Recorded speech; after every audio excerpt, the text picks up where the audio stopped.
Good evening students. Question जो इस video के अंदर मैं आंसर करने की कोशिश कर रहा हूं, can you crack NEET 2024 not 2025, can you crack NEET 2024 if you start now. मैं इस वाले सवाल का जवाब देना चाहूंगा क्योंकि ये सवाल काफी सारे लोग मेरे से पूछते हैं, तो वंस एंड फॉर ऑल मैं इस वाले वीडियो में जवाब दे रहा हूं। पहली चीज, क्या आप जीरो लेवल पे हैं? ऑब्वियसली इससे क्वेश्चन आता है जीरो लेवल का मतलब क्या होता है, तो जरा समझने की कोशिश करिए। टोटल नीट की तैयारी 2300 घंटे की है, 2300 आवर्स की, और अब 130 दिन बचे हैं। 2300 घंटे कहां से है देखो जरा। आपको थ्योरी पढ़नी है, थ्योरी को अप्लाई करना है एमसीक्यू प्रैक्टिस में, और करीब 25 मॉक टेस्ट देने। 25 मॉक टेस्ट में मल्टीप्लाइड बाय 20 अराउंड 500 आवर्स लगेंगे। मल्टीप्लाइड बाय 20 कहां से आया? मॉक टेस्ट से पहले आपको रिविजन करना है करीब 12-13 घंटे का, मॉक टेस्ट के बाद पोस्टमार्टम करना है 3-4 घंटे का, तो टोटल 20 घंटे का काम हो जाता है। तो 25 × 20 500 घंटे यहां पे हो गए। ठीक है, थ्योरी वीडियो देखे, क्लास में गए, वन शॉट गन शॉट जो भी वीडियोस हैं, असलियत में एक चैप्टर की थ्योरी ऑन एन एवरेज करने में करीब आपको 13 घंटे लगेंगे, और उसके बाद उसकी एनसीईआरटी रीडिंग करनी है करीब 3 घंटे। फिजिक्स केमिस्ट्री के चैप्टर में 100 से 150 क्वेश्चन, बायो के अंदर 150 से 200 क्वेश्चन। हमने लार्जली इसी लॉजिक के अराउंड जो आपके रेकमेंडेड एमसीक्यूज है क्वेश्चन सेट के अंदर, यदि आपने टारगेट बैच ज्वाइन किया हुआ है तो उसमें इसके हिसाब से ही हम लोगों ने क्वेश्चन डाले हुए हैं हर एक चैप्टर के अंदर। एवरेज की बात कर रहा हूं, कुछ में ज्यादा हो सकता है, फॉर एग्जाम्पल रोटेशनल मोशन, कुछ में कम हो सकता है, for example mechanical properties of solids, right, या द लिविंग वर्ल्ड। तो टोटल तैयारी कितनी हो गई हर एक चैप्टर के हिसाब से देखा जाए? टोटल आपके 81 चैप्टर से नई एनसीईआरटी और एनएमसी ने पी ब्लॉक जो ऐड किया हुआ है, उसके बाद 13 घंटे थ्योरी, 3 घंटे एनसीईआरटी, 16 और 7 23, 81 × 23 अप्रॉक्सीमेटली 1800 आवर्स होते हैं, plus 500 hours of mock test, 2300 hours हो गए। अब सिंपल सी चीज यह है कि सवाल यह था कि क्या मैं जीरो लेवल पे हूं या नहीं। देख लीजिए कि आपके कितने घंटे बचे हुए हैं 2300 घंटे के अंदर से। यदि आप बोर्ड एग्जाम की तैयारी कर रहे थे, आपने नीट की तैयारी बिल्कुल भी नहीं की, पर आपने बोर्ड एग्जाम की तैयारी अच्छी तरह की है, तो ये वाला जो पोर्शन है आपने सिग्निफिकेंटली किया है। ये वाला पोर्शन आपने सिग्निफिकेंटली किया। ये पोर्शन कितना होता है? 16 × 81 अप्रोक्सीमेटली 1400 आवर्स के आसपास, बल्कि अप्रोक्सीमेटली 1200 आवर्स के आसपास, है ना, आउट ऑफ 2300।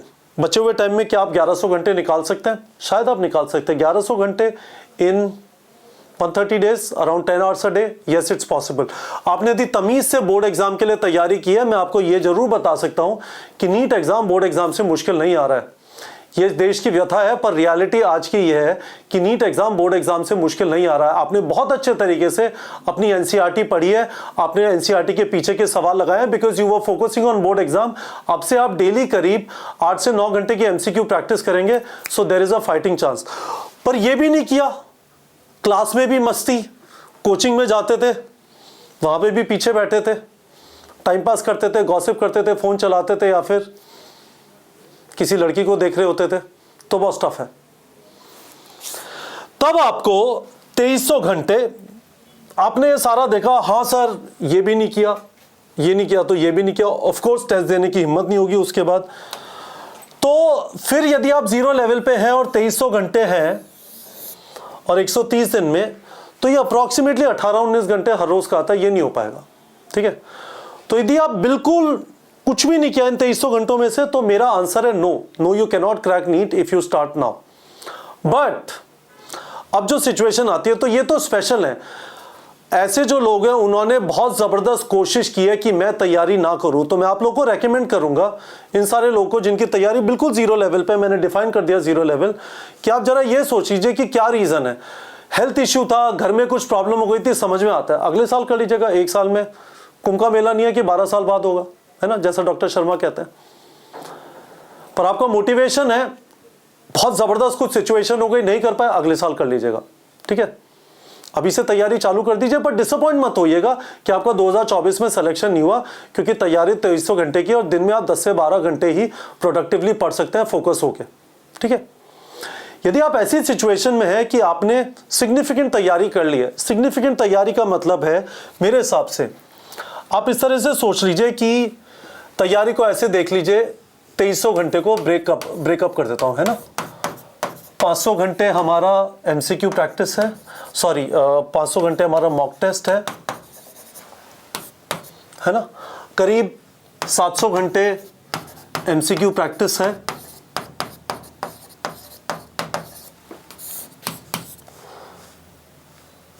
और करीब थ्योरी है 1100 से 1200 घंटे, एक मिनट 1100 आवर्स लिख लेते हैं। अब आप देख लो कि इसमें से क्या क्या हो गया। यदि आपने सिर्फ ये किया, ये नहीं किया बिल्कुल भी, तो तकलीफ है थोड़ी, पर आपने कुछ कुछ किया है। लेट्स से आपके 40 चैप्टर्स कंप्लीट है ना, 40 कंप्लीट है, ठीक है। कंप्लीट का मतलब 40 की थ्योरी के एमसीक्यू प्रैक्टिस किया है, और आपने लेट्स से 3-4 मॉक टेस्ट दिए हैं, 3-4 मॉक टेस्ट।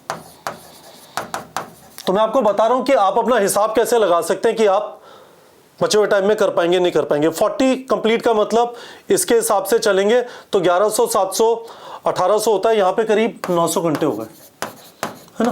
प्लस आपने 3-4 मॉक टेस्ट दिए, मान लेते 20 घंटे आपने कुछ कुछ रिवीजन करके दिए थे, तो 80 घंटे हो गए, 980 आवर्स, है ना। हमें चाहिए थे 2300 आवर्स, हमें चाहिए थे 2300 आवर्स, तो उसमें से 980,000 मान लीजिए, 1300 घंटे बचे, 1300 hours remaining, 130 days, 10 hours a day. Possible है बीडू, ठीक है। पर ये मैथ अपने दिमाग में कर लीजिए। आपका यदि मैथ ऐसा आ रहा है कि 10-12 घंटे पढ़ना है and you are able to maintain balance, able to maintain का मतलब आप एमसीक्यू प्रैक्टिस भी करते हैं, टेस्टिंग करते हैं, जो भी टेस्टिंग नहीं कर रहे हैं, they are not going to win this race. वो रेस में मुझे लगता है ही नहीं, विन तो छोड़ दीजिए। पर यदि आप इस तरह से प्लान आउट कर लेते हैं, अच्छा 3-4 दिए, अब करीब 20 मॉक टेस्ट देने, बहुत अच्छी बात है। यहाँ पे रेगुलरली एमसीक्यू प्रैक्टिस करना, थ्योरी किया जाना। बहुत सारे ड्रॉपर एक्चुअली इस वाली सिचुएशन में होंगे and that is perfectly okay, but आप साथ में थ्योरी, एमसीक्यू प्रैक्टिस और हर हफ्ते एक मॉक टेस्ट देने का हिसाब रखे। हम एक्चुअली जो आपको टेस्ट करा रहे हैं, हर हफ्ते एक मॉक टेस्ट, लार्जली इसी सिनेरियो के अराउंड डिजाइंड है। तो होपफुली स्टूडेंट्स आप लोग को समझ में आ गया होगा। यदि आपका जो टोटल प्लान आ रहा है, मैं आपको क्या रेकमेंड करूंगा, वीडियो के कमेंट सेक्शन में जाइए और इस वाली मैथ से जरा ये बता दीजिए कि आपके कितने घंटे बचे हुए हैं इस 2300 आवर्स में। एक बार इस पिक्चर को देख लीजिए आराम से, ठीक है, और उसके बाद उसे 130 डेज से डिवाइड कर लीजिए, तो आपको आइडिया लग जाएगा कि are you in a fighting chance और नॉट। मुझे लगता है यदि आपको 130 जो दिन बचे हैं उनको डिवाइड करके आपका निकल के आता है कि करीब आपको डेली के 10 से 12 घंटे पढ़ना है। Things are okay boss, all is well. आप अच्छी तरह मेहनत करिए, हो जाएगा। गिव अप करने की बिल्कुल भी जरूरत नहीं है, ये सोचने की जरूरत नहीं है कि इस साल नहीं होगा, 2025 में होगा, ठीक है। फाइनली मैं आपको एक और चीज बताना चाहूंगा। मैंने आपसे कहा theory, MCQ practice, mock test, correct. उल्टा कर दीजिए। यदि आपको बहुत सारे चैप्टर्स आते हैं, उनकी थ्योरी करने की जगह पहले ये करिए एमसीक्यू प्रैक्टिस, उसके बाद थ्योरी करिए, और फिर ऑब्वियसली उसके बाद मॉक टेस्ट का आपका हर हफ्ते का हिसाब है। You might save some time यदि आपकी एमसीक्यू प्रैक्टिस में 90% प्लस क्वेश्चन सही हो जाते हैं। एनाटॉमी और फ्लावरिंग प्लांट्स के क्वेश्चन लगाए, रोटेशनल मोशन के क्वेश्चन लगाए, इक्विलिब्रियम के क्वेश्चन लगाए, उसकी थ्योरी मत पढ़िए। फिर MCQ practice is the way to check आपको चैप्टर आता है नहीं आता। यदि आपके 90% क्वेश्चन सही हो रहे हैं, इट इज ओके। रास्ते में चलते चलते बीच में जो टॉपिक थोड़े बहुत हल्के हैं उस पर्टिकुलर चैप्टर, उनकी थ्योरी बाद में कर लीजिएगा, पूरा करने की जरूरत नहीं है। This way you can save some of the time. तो गाइस 3 सिचुएशन मैंने आपको डिस्क्राइब कर दी। आप बिल्कुल जीरो लेवल पे, उसका क्या मतलब है, and can you get selected in NEET 2024। सबसे पहले मैंने इस क्वेश्चन का आंसर किया। दूसरा, यदि आप बीच में कहीं पे बचे हुए टाइम में कंप्लीट कर पाएंगे नहीं कर पाएंगे, मैंने उसका आंसर किया। और तीसरा, मैंने आपको बताया कि कैसे आप थोड़ा टाइम भी सेव कर सकते हैं थ्योरी की बजाय एमसीक्यू प्रैक्टिस से स्टार्ट करके, यदि आपका कंफर्ट लेवल है उस पर्टिकुलर चैप्टर में। पर फॉर एग्जांपल यदि आपने क्वेश्चन प्रैक्टिस किया और आपका 60% सही हुआ, तो इसका मतलब आपको लगता था चैप्टर आता है, असलियत में आपको चैप्टर आता नहीं है, तो आपको फिर थ्योरी के बाद ही एमसीक्यू प्रैक्टिस करने के बाद मॉक टेस्ट देना चाहिए। तो गाइस क्विक फायर वीडियो था, होपफुली आप लोग को इस वाले सवाल का जवाब मिला होगा। काफी सारे लोग जो मुझसे पूछते हैं यूट्यूब में कमेंट्स में या टेलीग्राम के ऊपर, I hopefully would have answered this question for them also।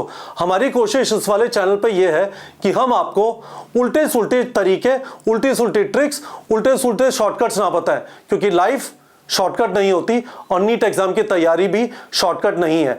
तो आप इस चैनल को सब्सक्राइब कर लीजिए, बेल आइकॉन पे क्लिक कर लीजिए। हम आपको regularly realistic guidance, motivation, mentorship इस चैनल पे और नीट प्रेप के टेलीग्राम चैनल पे देते रहेंगे।